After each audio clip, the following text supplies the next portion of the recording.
зияткерлік мектептердің түлектерінің атынан өзіміздің білім саласындағы жобаларымызды көрсетуге келдік. Және менің жобама келетін болсақ, ол ауылға ғылыммен деп аталады. Әлеуметтік жоба.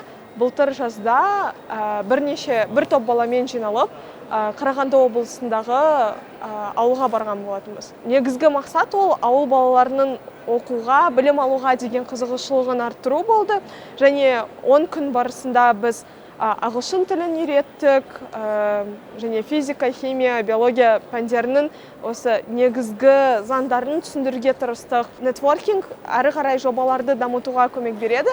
Және екіншіден, ол сенің білім алуың үшін қаншама нәрсе істелініп жатқанын көруге болады. Өйткені шетелден адамдар келіп жатыр, және мұғалімдер де өздерін осылай дамытып жатыр, және оның барлығы ақталу керек.